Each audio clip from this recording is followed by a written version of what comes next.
So we'll try 4.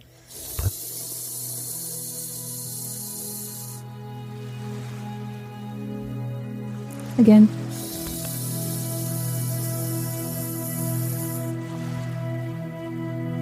Two more.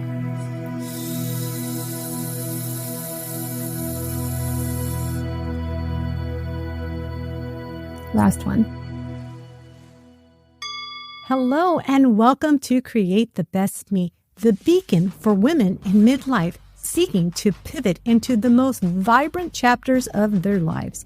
I am your host, Carmen Hecox, here to guide you through the exploration of wellness, empowerment, and the art of becoming the woman you've always aspired to be. In this episode, we're joined by the amazing Danae Robinett, a maestro of movement and meditation whose life's work dances at the intersection of yoga, breathwork, and the infinite potential of human spirit. Danae, with a BFA from Arizona State University in dance, has been a luminary in the yoga community since 1999, sharing her expertise through teaching, choreography, and leading transformative retreats around the globe. Her dedication to creating space where all are welcomed and challenged has illuminated paths for many. From the studios of San Francisco State University to the global stage of the Super Bowl. Today, Danae brings her warmth, precision, and nurturing spirit to our conversation, delving into the profound benefits of breathwork for women in midlife, with a special focus on menopause. Danae will share 3 unique breathwork practices designed to center, empower, and rejuvenate. Join us as we breathe new life into the narrative of midlife, uncovering the tools and practices that invite clarity, purpose, and a renewed sense of self.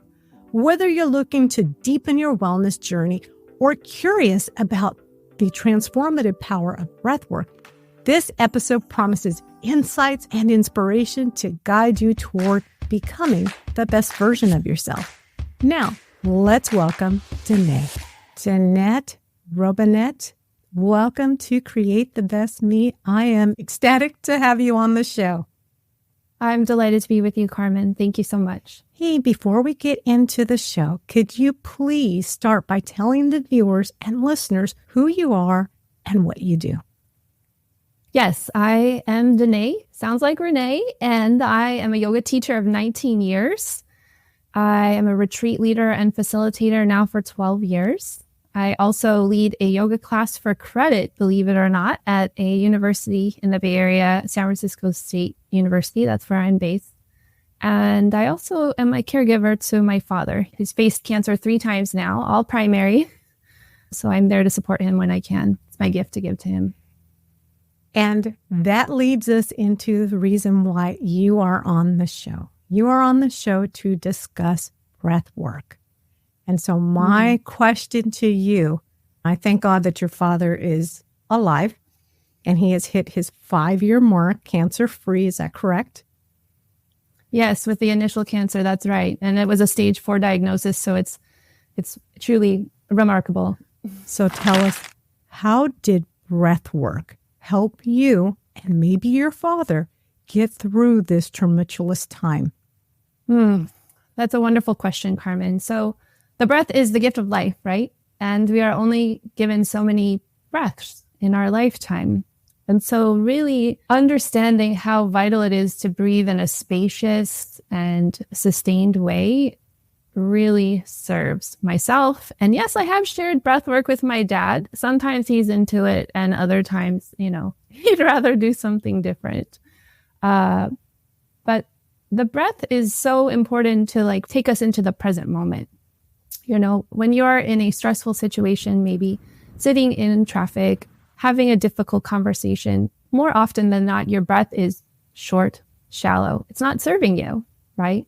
But picture your favorite morning beverage, tea or coffee, and you breathe in deeply the aroma of that beverage, or a plate of food prepared by someone that loves you deeply, and you inhale the delicious aroma.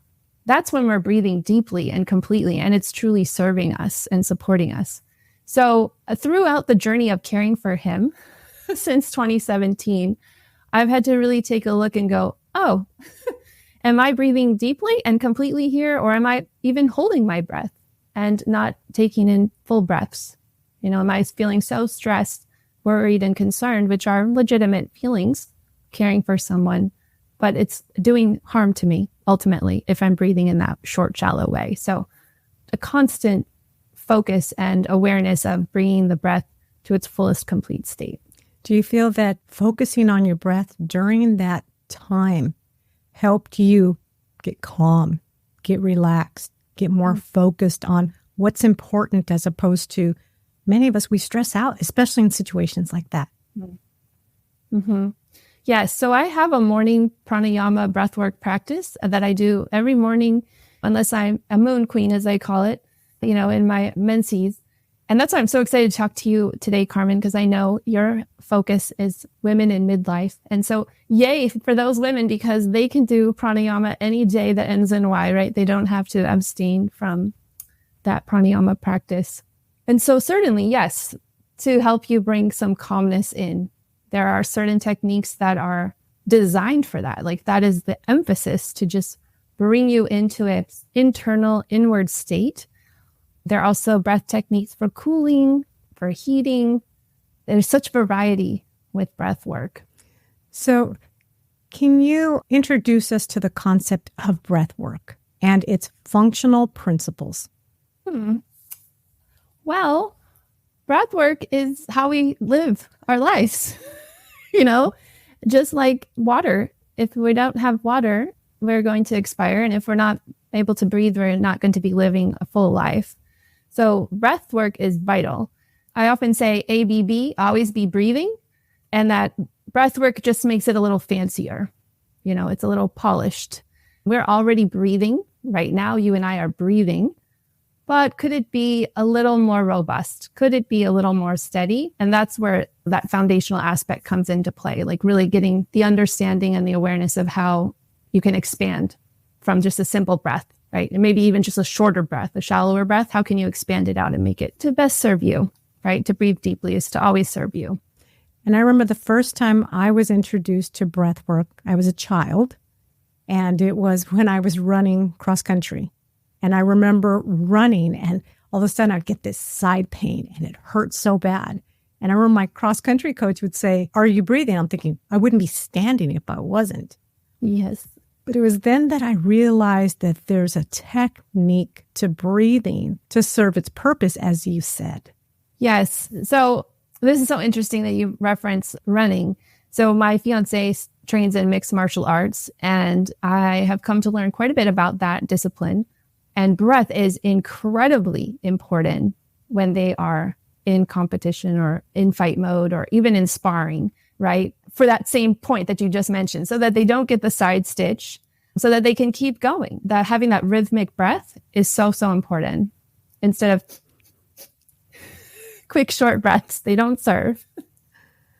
How does it serve as a tool for transformation, breath work, for women, especially in midlife?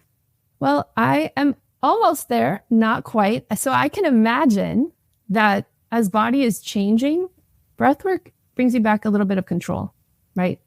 You can sit with a tall spine anytime, day or night. You can have eyes open or closed. It's a very simple practice that you can integrate into your daily routine to bring a little more peace, a little more stability, a little more grounding. And as body is changing, as life is changing, right? If you were raising children and now you're empty nesting, just allowing you a way to adapt to all the transitions that are going on in midlife, having a practice of breath work. So it's a matter of, instead of going into the panic mode that, oh my goodness, this is happening, whatever the issue is or the life transition that's happening, and saying, okay, I accept that. Acceptance. Wow, that's a huge one, right? Accepting and being with what is as it is in the moment. That's a huge lesson that we can be learning for a lifetime. Very true. Yes. Many women in midlife are seeking ways to navigate transitions, whether it's professional, personal, or spiritual. How can breath work assist them in managing these changes with grace and resilience? I think as women, we often put others above ourselves. It's a rare bird that is always putting herself first. And eventually, though we get there, I do know that many women have finally made it to that level. I'm still working on that myself. But I think since the breath is the vital life force, choosing to incorporate breath work on a daily basis will assist with that, will assist with your ability to manage reactivity, right? And navigate the changes. When you are able to breathe in a smooth and steady way, everything slows down. Things are not as busy and chaotic or frenetic. Even if the mind has a lot of thoughts, just sitting with a tall spine and taking in full breaths in and out, sure, the thoughts may still be there, but if the concentration is on the breath, peace arrives. And that can be deeply supportive. I know in the beginning you talked about your breathwork practice that you put into place every morning. Why is that? Can you explain why and how? I love the ritual of it. So when I wake up, I scrape my tongue, I prepare hot water, and then I sit and I take 2 different techniques, 3 minutes each. I have had to build my stamina to maintain it with accuracy for 3 minutes. And it just feels good to have that ritual, to get up and do something like that every day that's good for me. In yoga, we might chant, all of those sounds that are trapped in your mind. or we might say Om. And I have known since cultivating this daily practice of breathwork how my capacity to chant, I don't sing, but I imagine it would be true if I did sing or chant the sound Om, is so long and spacious. And that's representational of my exhale. And that is definitely, it goes back to having that consistent breathwork practice, that you're increasing your inhalation and your exhalation over time. And so it's sort of like cleansing the body. First thing in the morning, you're removing all the toxins and filling it with clean air, healthy thoughts. I like this question. So I think you're right. If we don't exhale like completely, then there's some trapped. So that's such a great point that you bring up. Some people will say, oh, it's easier for me to breathe in. Oh, it's easier for me to breathe out. But what if the invitation is always there? What if you could actually extend both in an even way? And if you find it easier to inhale or find it easier to exhale, just get a little curious about why that might be, and then see about taking a little bit more time, effort to increase your breath in and your breath out. And I think you'd be pleased with the results if you gave it a try. And I think you said it's only like a 3-minute ritual that you do. But when you're in that practice, 3 minutes can seem like a very long time. Yes. And 3 minutes and then a minute of like digest, so to speak, like take a pause from the first one and then another 3 minutes for the second one. And then I'm conscious throughout the day of how I'm breathing.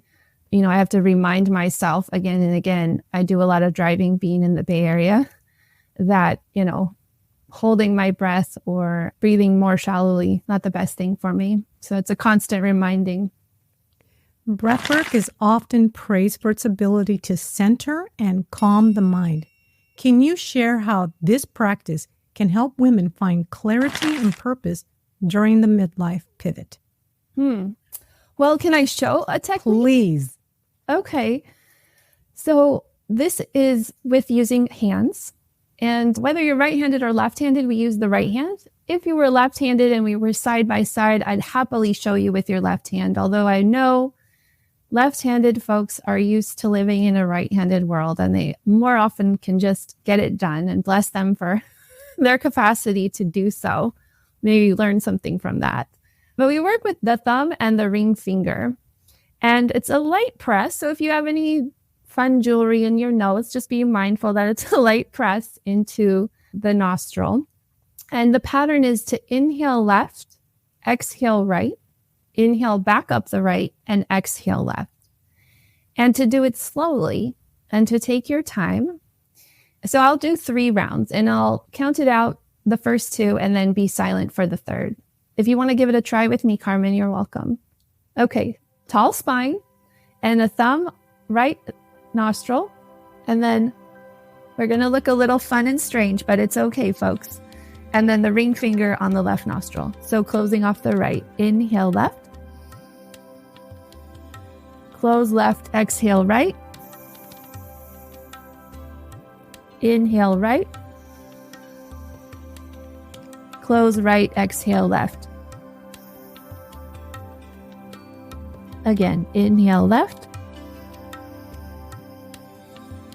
Close left, exhale right. Inhale right. Close right, exhale left. Once more, inhale. Exhale. Inhale. Exhale. And you can release the hands from the face and then just breathe in and out through the nose. How's it feel? It feels good. Yeah, I mean, it really felt good to do the exercise, but I will say, I thought, no, that's easy. No, it's not. Because when I was getting ready to exhale, my natural way of exhaling is through my mouth. Ah, what a perfect consideration to be aware of. Yes. Yes. So lots of breath work is in and out through the nose. There is some breath work where you do exhale through the mouth. That tends to be very cooling, actually, to do so. And also some fitness regimes might cue in through the nose and out through the mouth. More in yoga, though, we would breathe in through nose, out through nose. So trying something new, it takes courage to do so. It does. And I always thought that I breathe with my nose, inhale and exhale through my nose. But doing this exercise, I realized that, one, it was a little challenging because when you said inhale, I wanted to inhale through my mouth. When you said exhale, I wanted to exhale through my mouth. But I had to focus on the fact that my hand was at my nose. Why is it there? Yes. Oh, that's so good. Yes. So the nose is brilliantly designed, right, with the cilia to warm and sort of filter out the debris for the air to come into body. So that's another point of reason why we would want to breathe in through the nose as often as possible. And now, of course, if you're congested, please blow your nose beforehand. It is fun to kind of get a sense of what nostril is dominant. You could take the palms to your nose and then just breathe in and then see if left or right is dominant. It usually fluctuates throughout the day, one nostril. Yeah. Could you explain the connection between breath work and emotional wellness? Ooh. Breath work and emotional wellness. Well, I think, again, breathing in that short, shallow way, it's probably in times of stress. It's probably in times of worry, or even if you're having a challenging conversation with someone you care about, maybe a fight or a disagreement. And all those things are normal human things, right? They do happen. But if you could just take a pause button and bring that awareness back to your breath. If you had more fuller, spacious breaths, I know from personal experience that it could shift for you and also the person you're interacting with, right? They would sense that about you. They would sense that change and be more likely to come onto that side as well. You know, if you're having that challenging conversation instead of short and shallow.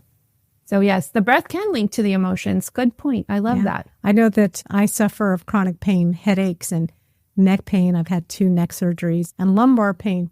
And I remember 20 years ago when I first came into this new life of pain, I told the doctors I didn't want to take medication because I really am scared of taking pain medication because what it does to the body and longevity. I don't want to be reliant on something. And I remember they said, okay, good point, Ms. Hecox. We'll send you to biofeedback, which is where you meet with I believe they're a psychotherapist or something, and they teach you how to control your pain with breath work.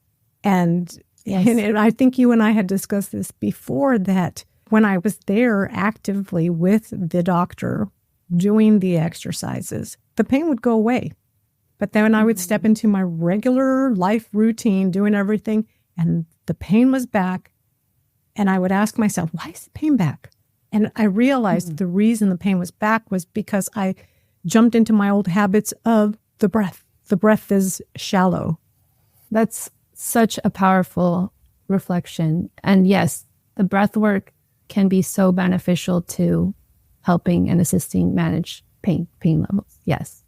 And I applaud you for your courageous step to say, no, I prefer not to take pain medicine. What else you got for me? Because there's always more than one way to do something, Exactly. right? Yes. And I think sometimes if you're in a yoga class, a teacher might say, breathe into this place. And so technically we cannot breathe into our right big toe, right? However, we can either place a hand at a big toe or a shoulder or where the discomfort is and really energetically, not physically, energetically, send that breath there.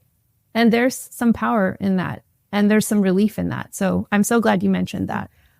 Since we're on the topic, what about, you'll learn about this when you're old enough, but you're not there yet.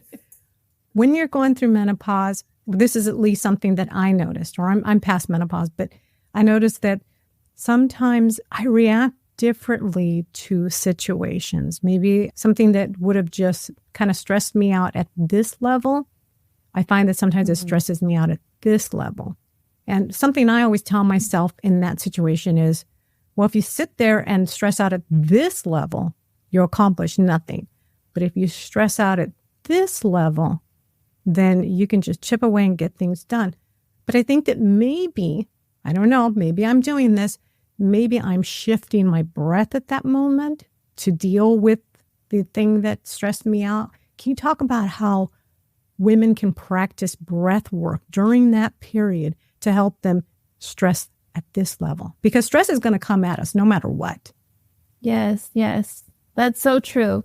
And to some level, stress helps. It's a motivator and inspirer, kind of get the stuff done, right? But too much stress has too many troubles to the body and the mind.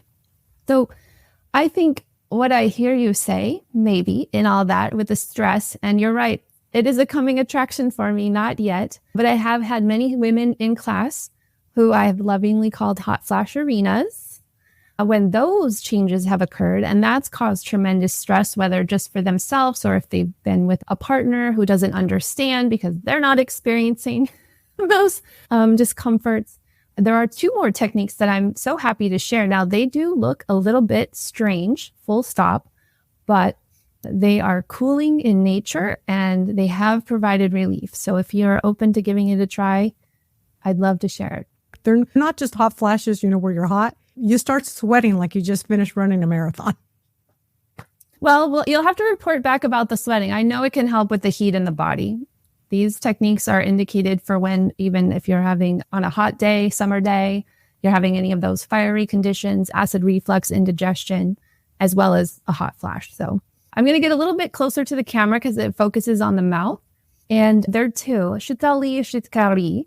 I'll do Sitkari first. And basically you make a smile and you place your tongue at the back of the front of the teeth. And so you inhale through the mouth. You make a fun sound, and then you exhale through the nose. So we'll try 4.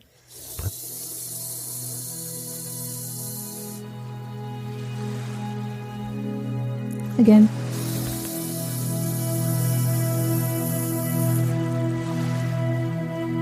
Two more.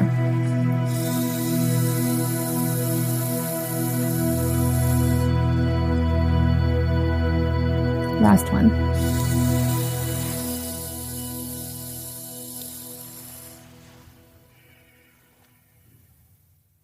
And so what I like to ask students is, what do they notice by doing that, right?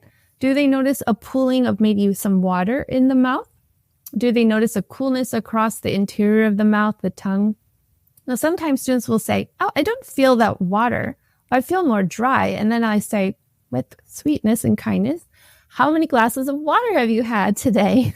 Because it can also be an indicator of you need to be a little more diligent with your hydration. How did it feel for you, Carmen? I did feel cooler. But on the last breath, Good. I am going to say, it must be my dang brain that did this. I found myself inhaling through my nose, even though I was watching you, even though I was smiling to and had my tongue up high or behind my teeth. Yes. I'm like, I did it wrong. And I could tell because the coolness went away. And that's how I knew that I did it wrong. That was the first indication to me that I did it incorrectly, was that how come it didn't feel cool? Well, hey, give yourself credit. You just tried something new for the first time. If you got 3 out of the 4, that's pretty outstanding, I'd say, for the first effort. But it is like that simple point of total awareness on what we're doing, right? And really being so laser focused, to bring the clarity to your mind, to bring the clarity to everything around you. Just only the breath, focus on one thing at a time. The second one involves 2 ways, right? It's either people can curl their tongue or they can't, or they choose not to, right? When I teach this at the university class, I always give the opt out. Even if you can curl your tongue, perhaps in a class of 25 people, you don't want to do it. No problem. You can purse your lips. So it can either look like this or like this. And some people cannot curl their tongue, just like some people have the ability to know when you've had asparagus kind of thing. Isn't science great? So again, I've always said, more than one way to do something. You can simply purse the lips, and as if you are taking in a sweet elixir. So same thing, through the mouth and exhaling through the nose. Here we go.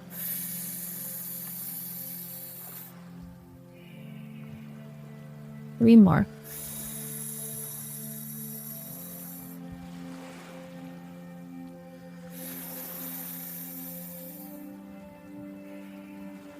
Last one.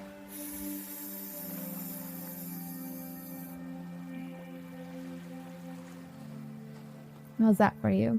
I was able to stay focused. Excellent. Yay. It is a practice. It is definitely a practice. It is. And so you call these hot flash arenas, is that right? Yes, my sweet nickname for women of that age that have come to my classes. Yes. You've showed them this practice of breath work. What is your recommendation? When should they do this, and how frequently should they do this? Sure. So once they get the pattern, I would say less is more, right? You don't need to do 100. And also you want to do them with precision. So I'd start with 3, maybe as you're feeling those symptoms arise in the body, or if you just want to start building it into the routine, you could do it as you wake up, sitting up in bed even. You don't have to get onto a yoga mat or anything. You can just sit up tall in your bed or sit up tall in a chair and try 3. And then I have built up to 7. I think 7's a good number. And if you're wondering how to keep count, you can bring your hands together and you can just take a pinky, another finger, another finger, another finger, and that's 5. And you could be done with 5 even. You can keep it real simple. Or 1, 2, and then that's 7. And sometimes people say, oh, it's so hard to keep track of the count. No problem. You can even have that hand on your thigh and count some, first finger, and so on and so forth to keep track. And so this practice sort of helps you when you're going through that hot flash. Either does it help you pass it quicker, or does it help you cool down? Well, I think it helps them cool down. I don't know about the time frame. That's a great question. I wish there'd be some research on that. Calling all medical professionals. Let's have a clinical study about that, for real. There are some things in women's healthcare that are not fully understood and appreciated, because we have always tested men. And this particular health concern, menopause, we need to know more about it. How to better serve women as they go through this change of life. I'm curious about the physical benefits of breath work. How does the practice impact the body, particularly for women who are experiencing the physical changes that come with midlife? Well, I think when you breathe, we often don't realize it's 3D, right? It's front body, side body, back body, right? And especially back to that short, shallow breath, it might be only in the chest. So as the body is changing, perhaps breathwork could be an opportunity to be more loving and kind to your body. It's okay if it's changing. That's the way life works, right? And so even placing hands on the chest and the ribs, or 2 hands on the chest, 2 hands on the ribs, or a hand on chest and belly, and really feeling the breath rise through all 3 places and then exhale through all 3 places. So you're expanding and you're softening, and having that tactile aid gets a little more, oh, yes, this body is beautiful, and it's carried me through this far, and it will continue to do so. In your retreats, you facilitate a journey towards wellness and self-discovery. Can you share a transformative experience or story from a participant that illustrated the power of breathwork? Well, this is a great question as well, Carmen. So I think oftentimes the breath work is not taught in a traditional yoga class that you might get at a studio. Definitely, please learn it from a teacher. Don't try and learn it from a YouTube video. And so when students come on retreat, I have an optional meditation and pranayama first thing, and then we would have morning practice much later on in the morning. And so that's their opportunity finally to dive into it and to realize, oh, wow, it's kind of like, as you mentioned, it's got some effort involved. Oh, I really have to concentrate on this. Wow, I didn't realize there's so much detail and precision to breath work. And I had no idea it was like this. I thought it was just a breath in and breath out. So it's just an eyes opening, basically. So that, I think, is the transformational piece, that there's so much more to breathing. They finally discover that. And then by doing it on retreat with repetition, 4 days, or sometimes we're on retreat for over a week, it depends on the location, they get a chance to really build it into the routine and then decide, is that something they want to take with them when they go back home? And sometimes it does take shape for them. And sometimes they just know that it's a tool they can turn to as needed. Sometimes that's the beauty of breathwork too. You can tap into it as needed. It doesn't need to be a regular practice necessarily. For those new to breathwork, it seems a bit intimidating. What are some simple techniques or starting points you recommend for beginners, especially those of midlife, looking to incorporate this practice into their daily routine? Sure. So I think the best way would be to do it laying down, because then gravity is on your side. You don't have to worry about sitting up super tall, and maybe legs don't want to fold into a, closed in shape. Although I always say, I don't care how your legs are arranged. They could be stretched out long in front of you. You could sit in all sorts of ways with legs. It's the upper body that's most important, the crown to rise, the tailbone to root. But the beauty of being on your back, so you could lay down legs long and wide. You could lay down with feet on the ground a little bit wider than hips and the knees joined together. That can be soothing for people with any low back discomfort, is that you're able to feel that 3D feel, right? You're going to inhale deeply. You're going to feel the chest and the ribs and the belly expand, but you're also going to feel it through the side and also the back. The floor will give you that feedback. Are you breathing robustly and deeply where you can feel the floor, or are you sort of holding back? So I would suggest using the hands, because that tactile aid is so informative, and then taking several breaths that way and give it a go. See how it feels, right? If it's helpful, which I'm almost positive it will be helpful. If it's helpful, then keep going, and sometimes people say, well, how long do I have to do yoga? Even 1 minute counts, right? So set a timer. We all have timers on our phones. Set a timer and do it simply for a minute, and mark it on your calendar.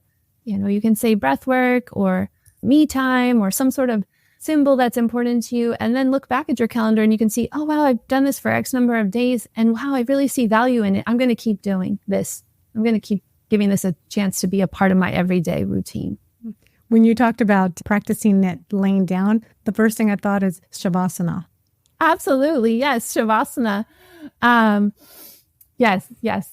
That is the final posture in yoga where we come to rest. It's considered like the death of the practice. So releasing any attachments to whatever happened previously and just letting the body truly settle and be received by the floor. It is often considered a challenging pose because we want to have mind quiet, breath deep, and just let the body really sink back into the floor. Yes. What is one takeaway from today's conversation or advice that you'd like to share with the viewers and listeners? ABB, always be breathing. And simply notice when the breath is short, that you have an opportunity to pivot and change, that you can change it in an instant. The moment you notice the breath is short, or even I've noticed this is a phenomenon when we're on our screens and we're checking out Instagram, where we might even hold the breath. I'm hard pressed to think of the name, but they've named it as a phenomenon where breath is held because you're just in rapture scrolling with, abandon that, oh, I want to do something different. I'm going to take a deep breath here. And I'm going to let it out slowly. And then even there's like a lightness in the shoulders. There's just a little sweet moment of peace. Decide that for yourself, that every moment you can breathe better. It's a decision. Yeah.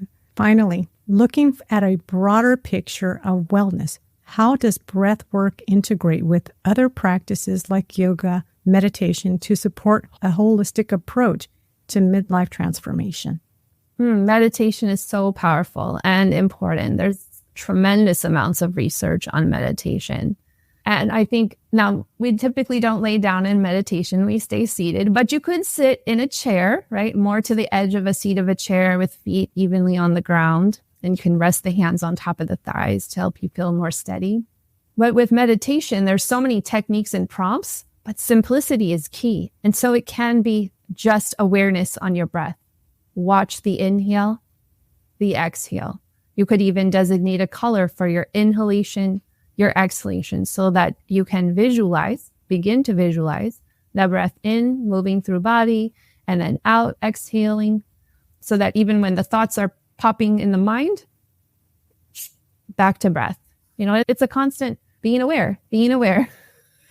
It's a practice. It takes effort, but it's worth it. I think all the benefits are so tremendous, and it's worth it to give it a try at least.